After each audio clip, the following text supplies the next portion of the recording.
An old story that I find very helpful, and it's a story about the inventor of the game of chess. The legend goes that the inventor took his creation to the Emperor of India and showed him the game. And the emperor was so impressed by the beauty and elegance of the game of chess that he said, "You can name your own reward. Majesty, I'm a humble man.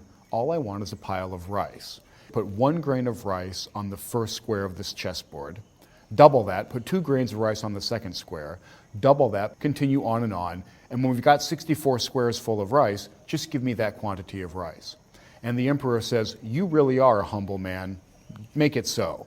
Now, those of us who have had a little bit of math realize how much trouble the emperor is in, because that constant doubling adds up over time and it reaches numbers that absolutely stagger the imagination. After 32 squares, there are a few billion grains of rice, which is a lot, but that's about as much as you would get from harvesting 1 large field.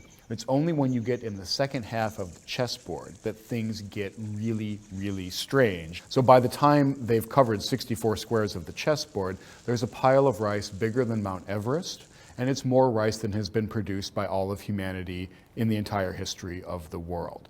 When the emperor realizes how badly he's been tricked by the inventor, he has the guy beheaded. He cuts off his head. So we did some quick calculations. The United States started tracking information technology as a category of corporate investment in about 1958. And if you take the normal doubling period of Moore's law as 18 months, you take 32 of those doubling periods and you add that to 1958, it turns out that we entered the second half of the chessboard when it comes to digital technology in about 2006. So since 2006, we've seen the explosion of social media. We've seen the arrival of smartphones and tablets.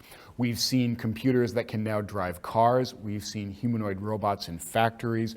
We have seen a computer be the world champion in the quiz show Jeopardy.